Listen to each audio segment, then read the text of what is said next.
नमस्कार साथियों, मैं ओंकार गोस्वामी आपका इस चैनल पर हार्दिक स्वागत और अभिनंदन करता हूं। इस चैनल पर निरंतर आप मुझे बैकग्राउंड में देखते रहे हैं और आज मैं पहली बार इस चैनल पर आपसे रूबरू हो रहा हूं। मुझे बहुत अच्छा लग रहा है कि मैं अपने साथियों से मिल रहा हूं और आज मैं एक विशेष टॉपिक पर आपसे बात करने वाला हूं और वह टॉपिक विद्यालय के पुस्तकालय से संबंधित है। हमारे एक मित्र है जिनका नाम अभिनव सरोवा जी है और ये झुंझुनू में व्याख्याता हिंदी के पद को सुशोभित करते हैं। इन्होंने अपने ही विद्यालय में और विद्यालय समय में एक ऐसी लाइब्रेरी यानी कि एक ऐसा पुस्तकालय स्थापित किया है जो अपने साथियों के और अपने चाहने वालों के खर्च से चलता है और सभी विद्यार्थियों को निःशुल्क वे पुस्तकें वितरित करते हैं और साथ में पढ़ने के पश्चात उनसे टिप्पणी लेना नहीं भूलते हैं। और अक्सर हम जब उनकी फेसबुक वॉल को देखते हैं तो हम पाते हैं कि उन्हीं की पुस्तकालय से संबंधित बहुत सारी जानकारियां और बहुत सारे लोग जब उनसे मिलने आते हैं तो वो सारी जानकारी है वो फेसबुक पर हमसे साझा करते हैं, कई बार देखते हैं। तो आज इसी तरह का एक टॉपिक है और इसका नाम है अभिनव हिंदी प्रयोगशाला। अभिनव हिंदी प्रयोगशाला में हम पाते हैं शीर्षक जो कि इनकी लाइब्रेरी का है वह है हिंदी प्रयोगशाला। इनकी लाइब्रेरी का नाम है हिंदी प्रयोगशाला। चूंकि इस टॉपिक का नाम मैंने अभिनव हिंदी प्रयोगशाला दिया है तो इसका सीधा अभिप्राय यही है कि अभिनव के द्वारा स्थापित यानी कि अभिनव सरोवा जी द्वारा स्थापित है वो हिंदी प्रयोगशाला है, उसके बारे में यहाँ पर जानकारी देने वाला हूँ। सितंबर 2023 की राजस्थान सरकार की शिक्षा विभाग के अंतर्गत जो प्रकाशित होती है पत्रिका जिसका नाम शिविरा है, उसमें प्रकाशित इस लेख ने हिंदी प्रयोगशाला को और विस्तार प्रदान किया है। और इस वीडियो के माध्यम से मैं आपसे यही आग्रह करूंगा कि आप इस वीडियो को अंत तक देखें और इस प्रयोगशाला जो अनूठी प्रयोगशाला है इस पर संपूर्ण जानकारी प्राप्त करें और कोशिश करें कि आप अपने आसपास भी ऐसी गतिविधियों को अंजाम दें।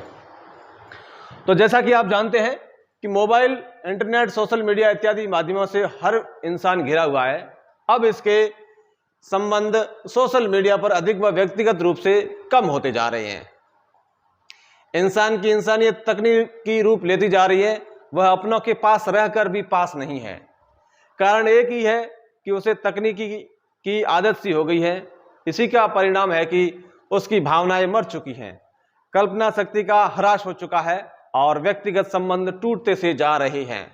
अब उसकी मानसिक स्थिरता भी नहीं रही है। वह किसी भी बात पर भड़कता बहुत जल्दी है और बोलता भी है तो सोचकर नहीं। उसे स्वयं को भी पता नहीं कि वह जो बोल रहा है उसका परिणाम क्या हो सकता है। अब उसकी स्मृति भी कम होती जा रही है। यह पहला अनुच्छेद हमें यह बताने का प्रयास करता है कि हम वर्तमान में किताबों से टूट चुके हैं और उसके अभाव में, पुस्तकों के अभाव में या पुस्तकों के नहीं पढ़ने के कारण जो मोबाइल जैसी और सोशल मीडिया जैसी लत लगी हुई है सारे जमाने के सारे व्यक्तियों में, बच्चों में कहें, बड़ों में कहें, हर वर्ग के लोगों में, तो उसके कारण बहुत सारी जो व्यक्ति के अंदर है वो बहुत सारी जो उनकी खूबियां है वो नष्ट होती जा रही हैं और अन्य जगहें जो उसे विनाश की ओर ले जाती है वो स्थान पाती जा रही है। और आगे लिखा है, इन सब बातों पर जब मैं विचार करता हूं तो पाता हूं कि इंसान को अब वैसा वातावरण नहीं मिल पाता है जिससे वह अपने बारे में सोचे, बोले तो सोचकर और हर बात पर भड़के नहीं। अमूमन देखा गया है कि जो सोशल मीडिया पर बहुत ज्यादा समय व्यतीत करता है या कहें कि मोबाइल पर समय ज्यादा व्यतीत करता है, उसका बोलने का लहजा, उसके बोलने की टोन वो कुछ अलग होती है, यानी कि सामान्य से अलग हटकर होती है और वह झल्लाता बहुत अधिक है, चिढ़ता रहता है, चिड़चिड़ापन उसके स्वभाव में आ जाता है। और यहां तक भी देखा है कि मैं अपने जीवन की यदि एक घटना बताऊं कि जब मैं किसी एक एटीएम के अंदर प्रवेश कर रहा था तो उसी समय मेरे सम्मुख मेरे कोई मिलने वाले, मेरे जो एक क्लास सीनियर मेरे से जो बाहर निकल रहे थे, हम दोनों आमने सामने हुए लेकिन मिले नहीं। 1 मिनट के अंदर अंदर मैं एटीएम के अंदर अपना काम कर रहा होता हूं और वे बाहर बैठे मुझे फेसबुक के फ्रेंड रिक्वेस्ट भेजते हैं। इसका मतलब है व्यक्ति आमने सामने होते हुए भी बहुत दूर रहता है और सोशल मीडिया पर संबंध स्थापित करने का प्रयास करता है। दरअसल बालक जब विद्यालय जाता है तो उसे बहुत कुछ सीखने को मिलता है, पर जब विद्यालय की आत्मा पुस्तकालय से वह न जुड़े तो बालक का बहुत कुछ सीखना शेष रह जाता है। प्राथमिक विद्यालय में पुस्तकालय का न होना और जहां पुस्तकालय है वहां पूर्ण व्यवस्था का अभाव जन्म देता है हिंदी प्रयोगशाला को। यानी कि हिंदी प्रयोगशाला का जन्म कैसे हो सकता है? जब विद्यालयों में पुस्तकालय हो और पुस्तकालय का जो समुचित प्रयोग ना हो, उपयोग ना हो, पुस्तकालयों में पुस्तकालय अध्यक्ष की सीट है वो वैकेंट हो, या विद्यालयों के अंदर स्टाफ की कमी हो, या फिर जो स्टाफ लगाया गया है उसकी इच्छा शक्ति ना हो। ऐसे में विद्यार्थी है वह पुस्तकों से दूर रहता है, या फिर जहां पर प्राथमिक विद्यालय है वहां पर ऐसे पुस्तकालयों का बिल्कुल अभाव है। तब भी एक विचारधारा उत्पन्न होती है किसी अच्छे इंसान में कि वह एक हिंदी प्रयोगशाला को जन्म दे, और इसी प्रयोगशाला के बारे में आगे बताया है। मैं बात कर रहा हूं हमारे शिक्षक साथी अभिनव सरोवा जी की, जो अपने शिक्षक दायित्व के साथ साथ इस प्रयोगशाला का भी विद्यालय में और विद्यालय समय में सफल संचालन कर रहे हैं। तो हमारे साथी है शिक्षक साथी, लेक्चरर है हिंदी के, और झुंझुनू के फितू सर में वे अपना कार्य करते हैं, और वहीं पर उसी स्कूल में उन्होंने एक हिंदी प्रयोगशाला नाम से लाइब्रेरी खोली है, और विद्यालय समय में वे संचालित करते हैं और विद्यालय के अंदर ही संचालित करते हैं। वे एक साक्षात्कार में कहते हैं कि हम सोचते हैं बोलने के बाद में, यदि कोई बच्चा लाइब्रेरी से जुड़ा हुआ है तो वह बोलकर नहीं सोचेगा बल्कि सोचकर बोलेगा। अमूमन व्यक्ति है वह सोचकर नहीं बोलता है, वो बोलने के बाद में सोचता है कि मैंने क्या बोला और बोलना चाहिए था या नहीं। लेकिन अभिनव सरोवा जी का मानना है कि यदि कोई व्यक्ति, कोई बालक पुस्तकालय से जुड़ा हुआ है तो फिर वह बोलकर सोचेगा नहीं बल्कि सोचकर फिर बोलेगा। इस प्रयोगशाला में बालकों के लिए 1000 से अधिक पुस्तकें उपलब्ध हैं तथा उनकी रुचि और मांग के अनुरूप पुस्तकें मंगवाई भी जाती हैं। इस हेतु पुस्तकें उन्हें स्वयं, मित्रों से और सोशल मीडिया पर जुड़े साथियों से प्राप्त होती हैं। तो 3 माध्यम है, स्वयं ले आते हैं अपने पैसे की, अपने मित्रों से भी प्राप्त करते हैं, और इनसे जो सोशल मीडिया पर जुड़े हुए साथी हैं वे भी उन्हें भेंट स्वरूप पुस्तकें प्रदान करते हैं जो बालकों की रुचि के अनुरूप होती हैं। वे खुद उन पुस्तकों को मंगाते हैं जिनकी विद्यार्थी डिमांड करते हैं, और जो मंगवाने वाले यदि इनसे पूछते हैं तो विद्यार्थियों से पूछने के पश्चात ही उनको जवाब दिया जाता है कि हमें इस तरह की किताबों का अभाव है और आपका जैसा सामर्थ्य बन पड़े आप भेंट कर सकते हैं। इस हेतु पुस्तकें उन्हें स्वयं, मित्रों से और सोशल मीडिया पर जुड़े साथियों से प्राप्त होती है जो इस मुहिम से प्रेरित होकर भेजते हैं। दरअसल सरकारी स्कूलों में पुस्तकों का चयन ठीक ढंग से नहीं होता है। वहां बच्चों के स्तर के अनुसार चयन होना चाहिए। लाइब्रेरी जीवन का अभिन्न अंग होना चाहिए। यानी कि विद्यालय में पुस्तकें तो बहुत सारी हैं, जो शिक्षक साथी है उन्हें पता है। सरकारी विद्यालयों में पुस्तकें बहुत सारी आती है, लेकिन बच्चों की रुचि के अनुरूप नहीं आती हैं। उनका चयन किस तरह से होता है यह न मालूम है, लेकिन बच्चों की रुचि के अनुरूप नहीं होती, इसलिए विद्यार्थी उन पुस्तकों से दूर रहते हैं, वे नहीं पढ़ते। उनको चाहिए अपनी रुचि की पुस्तकें, और उनके जीवन का जो अभिन्न अंग है पुस्तकें, वह उन्हें विद्यालय में, लाइब्रेरी में मिलती है। और लाइब्रेरी का अभाव या उसका सफल संचालन नहीं होना तो जन्म देता है हिंदी प्रयोगशाला को। अभिनव कहते हैं कि उन्हें इस प्रयोगशाला की स्थापना की प्रेरणा शिक्षक साथी श्री माणिक जी जो इनके साथी हैं, शिक्षक साथी हैं, हमारे भी साथी हैं, और वे प्रतापगढ़ के बसेड़ा से हैं। और इन्होंने संडे लाइब्रेरी नाम से एक लाइब्रेरी खोल रखी है, और संडे के दिन वो सभी गांव वालों को, विद्यार्थियों को, सबके लिए ओपन रखती है, और उस दिन पुस्तकें लोग पढ़ते भी हैं और पुस्तकों का आदान प्रदान भी होता है। और अभिनव की तरह उनके एक साथी श्री महेश पुनेटा जो उत्तराखंड से हैं, इन्होंने झोला पुस्तकालय पहाड़ों पर चलाते हैं। ये झोला पुस्तकालय अपना एक झोला है, झोले में पुस्तकें डाल करके घूमते रहते हैं इधर से उधर, और जो पुस्तक प्रेमी हैं उनसे संपर्क करके उनको पुस्तक पढ़ने हेतु प्रेरित करते हैं, पुस्तकें देते हैं और उनसे वापस भी प्राप्त करते हैं। असलियत यह है कि इंसान तकनीकी की ओर बढ़ने के कारण पुस्तकों से दूर होता जा रहा है, जिससे उसमें नए विकार उत्पन्न हो रहे हैं।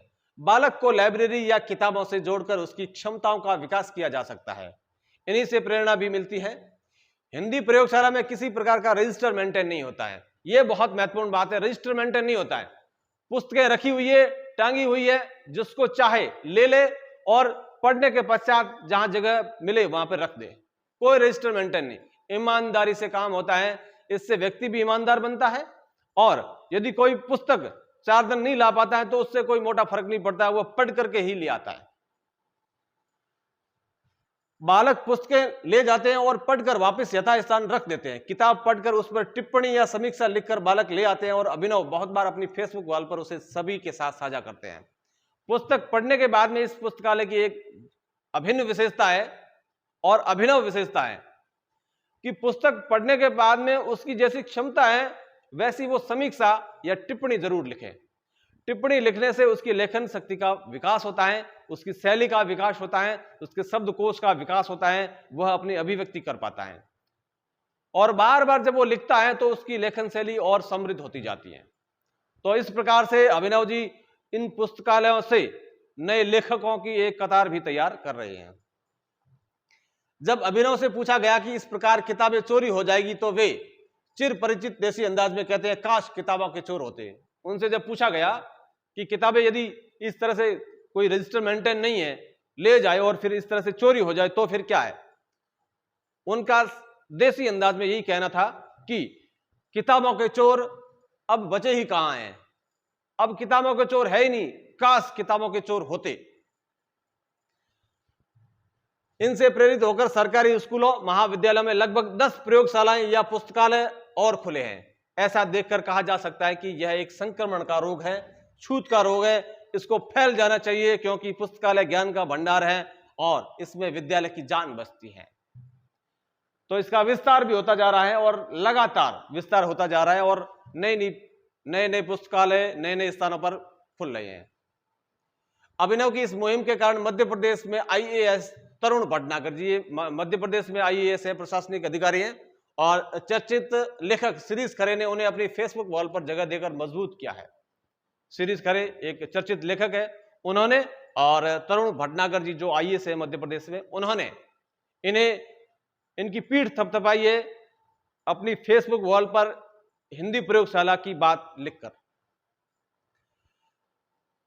तो वहीं झुंझुनू कलेक्टर लक्ष्मण सिंह कुड़ी और स्थानीय शिक्षा अधिकारियों ने भी सराहा है, और दूसरे IAS अधिकारी हैं लक्ष्मण सिंह जी कुड़ी जो झुंझुनू के जिला कलेक्टर हैं, जिसमें अभिनव जी जिस जिले में कार्य कर रहे हैं, अभी वर्तमान में पोस्टेड है, वहां के जिला कलेक्टर महोदय ने भी उन्हें शाबाशी दी है, और साथ में स्थानीय जो शिक्षा अधिकारी है उन्होंने भी सराहना की है।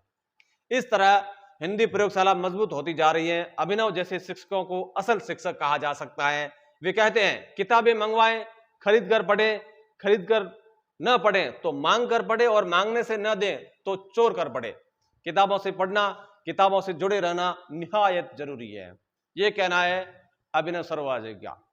मेरा अभिनव सरोजा जी से एक ही निवेदन है कि आपने जो मुहिम छेड़ी है आप इसे अनवरत जारी रखें, हम सभी का आपको सहयोग मिलेगा, और जिस प्रकार प्रयोगशालाओं का विस्तार हो रहा है उसे देखकर लगता है कि अब यह प्रयोगशालाएं और अधिक विस्तार पाएगी, विद्यार्थी पुस्तकों से जुड़ेंगे, और विद्यार्थी सोशल मीडिया के कारण या फिर जो विभिन्न तरीकों से प्रभावित होते हैं, और उनका जो प्रभावित होना उन्हें चिड़चिड़ापन महसूस कराता है, ये सब कुछ दूर होगा और एक पुराने जैसा वातावरण वापस से स्थापित होगा। विद्यार्थी किताबों से जुड़ेगा, विद्यार्थी की लेखन शक्ति का विकास होगा, और हम उन्हें आश्वस्त करते हैं कि हम भी यथासंभव आपको सहयोग करने का प्रयास करेंगे।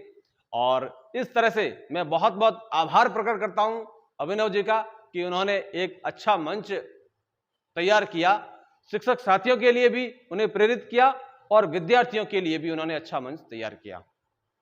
तो इस तरह की समाज में जब गतिविधियां होती हैं तो हम बड़े गौरवान्वित महसूस करते हैं, और विशेषकर जब एक शिक्षक ऐसी गतिविधि करे तो हम और भी गौरवान्वित महसूस करते हैं। तो मैं शुभकामनाएं देता हूं हिंदी प्रयोगशाला को, और आप सभी से आग्रह करता हूं कि यदि आप हिंदी प्रयोगशाला से जुड़ना चाहते हैं, उन्हें पुस्तकें भेंट करना चाहते हैं और अपने सामर्थ्य अनुसार, तो फिर आप अभिनव सरोजा जी से संपर्क कीजिए, जिनका मैं संपर्क सूत्र या कहें कि उनकी फेसबुक का जो लिंक है वो मैं डिस्क्रिप्शन में डाल दूंगा। आप वहां से उनसे जुड़ सकते हैं और उनसे सीधे संवाद कर सकते हैं। फिर मिलते हैं एक नई वीडियो में। जय हिंद।